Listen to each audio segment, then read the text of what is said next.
El aplastapulgares es uno de los instrumentos de tortura más antiguos y simples. Si bien se usaron diferentes dispositivos mecánicos para llevarla a cabo, la tortura en sí consistía en el aplastamiento de uñas, falanges y nudillos en forma lenta y progresiva, extendiendo el dolor durante días sin provocar daño mortal a la víctima. El nivel de desgarramiento podía ser controlado hasta el punto de provocar prácticamente la mutilación del miembro.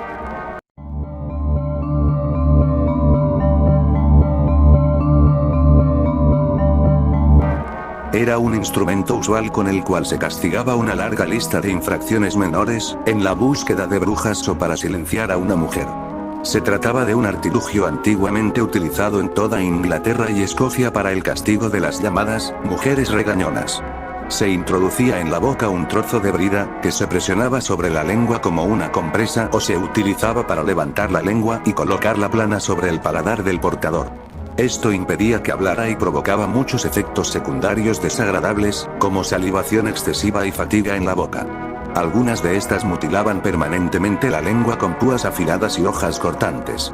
Las víctimas, encerradas en las máscaras y expuestas en la plaza pública, también eran maltratadas por la multitud.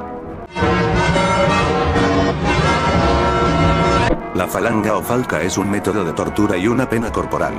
En la segunda mitad del siglo XX fue uno de los métodos de tortura más usados por el régimen de los coroneles de Grecia como forma de disciplina para los soldados. Esta consiste en golpear la planta de los pies durante horas. Los pies y las piernas van hinchándose mucho, de manera que en su caso más agudo parecen una pirámide en la que las rodillas forman el vértice de esa pirámide y el tobillo y el pie la base. Hoy en día se sigue usando en algunos países de Europa y Oriente, y como dato curioso, en la novela El Sultán se presenta esta tortura cuando castigaban a las sirvientas del Imperio Otomano. La llamada gota china, tortura de la gota de agua o martirio chino, es un método de tortura psicológica. Consistía en amarrar al sujeto, atarlo fuertemente de pies, manos, cuello y frente, colocándose la cabeza debajo de un recipiente con agua que se dejaba derramar gota, a un ritmo continuado. Esto provocaba un estado de locura, además de terminar erosionando el hueso del cráneo hasta producir la muerte por un paro cardíaco debido al agotamiento, ya que la víctima no podía dormir. La víctima era colgada desnuda por los brazos, y con un instrumento dotado de garfios afilados, era rascado, desgarrándole la piel y arrancándole la carne a tiras. En la mayoría de los casos, los garfios penetraban tanto que dejaban el hueso al descubierto, hasta que el torturado finalmente moría por desangramiento.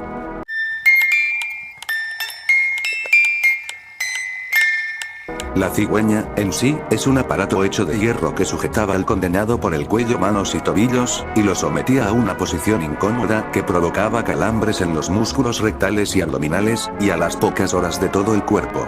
Algunos historiadores cuentan que se usaba este método para deformar a la persona, a tal punto que le era imposible volver en una posición normal en su vida, aunque nada confirmado.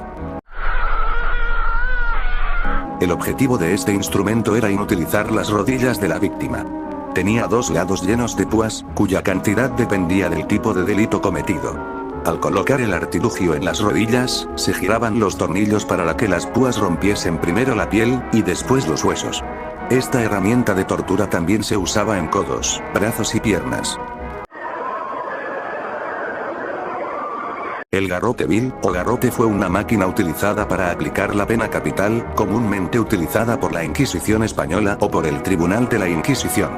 Consistía en un collar de hierro atravesado por un tornillo acabado en una bola. Al girarlo, causaba la rotura del cuello de la víctima.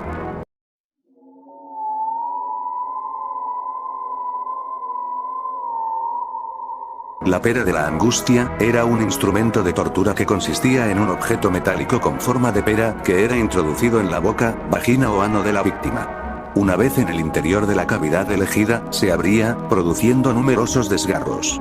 Esta tortura era para las mujeres acusadas de brujería o, en el caso del anal, para homosexuales pasivos.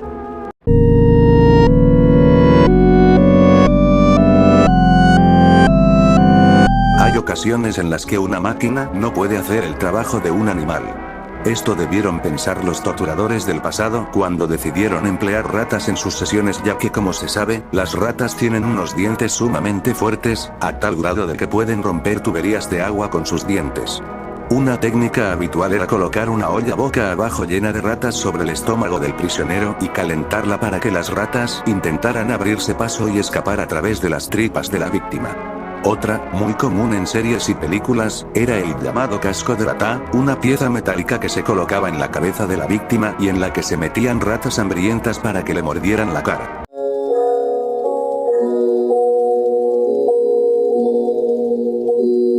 Era utilizado en Europa en tiempos de la Inquisición, normalmente para confesiones. Consistía en suspender a un prisionero con una abrazadera de hierro en la cintura, se le ataban las manos a la espalda y se le estiraban las piernas. Esto hacía que el sujeto quedara colgado justo encima de una puntiaguda y afilada pirámide, que tenía como base un trípode. El preso era dejado suspendido durante un prolongado tiempo, pero si dejaba de tensar sus músculos o se quedaba dormido por el cansancio, la afilada punta de la pirámide se la clavaba en el ano. A veces el proceso era lento, pero cuando los verdugos tenían la orden de obtener una confesión rápida, dejaban caer al reo con todo el peso de su cuerpo, lo que daba un resultado sangriento y un daño severo en la zona genital y anal.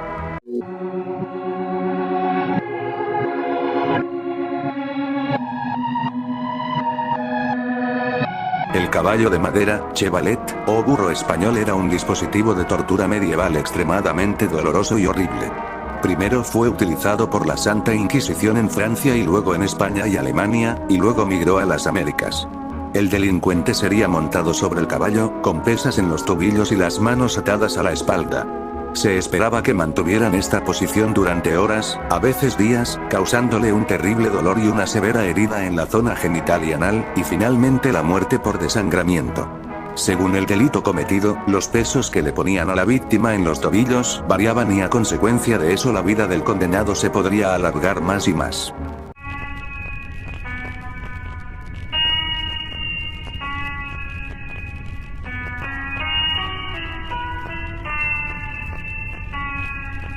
Se colgaba a la presa boca abajo con el ano abierto, y con una sierra la cortaban hasta llegar al vientre. A consecuencia de la posición invertida del condenado, se asegura suficiente oxigenación al cerebro y se impide la pérdida general de sangre, con lo que la víctima no pierde el conocimiento hasta que la sierra alcanza el ombligo, e incluso el pecho, según relatos del siglo XVII. Se aplicaba con frecuencia a homosexuales. En España la sierra era un medio de ejecución militar hasta el siglo XVII, en la Alemania luterana la sierra esperaba a los cabecillas campesinos rebeldes, y en Francia a las brujas embarazadas por Satanás.